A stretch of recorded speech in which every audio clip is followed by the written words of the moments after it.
ГСП онлайн. Городские новости сейчас.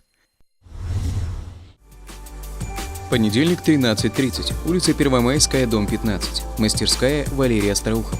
Этот человек уже более 30 лет занимается изготовлением и реставрацией скрипок. Любовь к этому музыкальному инструменту у мастера сохранилась еще с детской музыкальной школы. Неудивительно, что он стал профессиональным музыкантом, закончив консерваторию, а также воспитывал юных скрипачей в училище искусств 20 лет. Он продолжает нести искусство людям.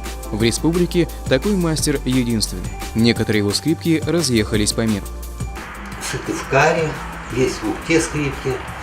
Первая скрипка моя со мной живет, которую я на ней играю. Потом есть в Англии скрипка, есть в Латвии 2 скрипки. Создать скрипку – дело непростое. На создание инструмента у ухтинского мастера уходят года. Начинается работа с выбором дерева. Подходят только определенные породы дерева. Это резонансная ель, а также клен. Их выдержка должна быть не менее 80 лет. Заключительным этапом мастер считает первое касание смычка струн. Он и самый запоминающийся.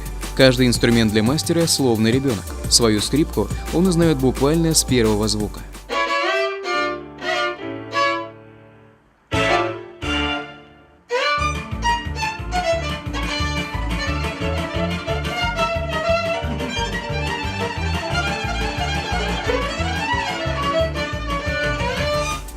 Мастерская Валерия Остроухова расположилась на кухне обычной городской квартиры. Сегодня скрипичный мастер работает над реставрацией инструмента, которому 200 лет. Эту скрипку уже ждет ее будущий хозяин.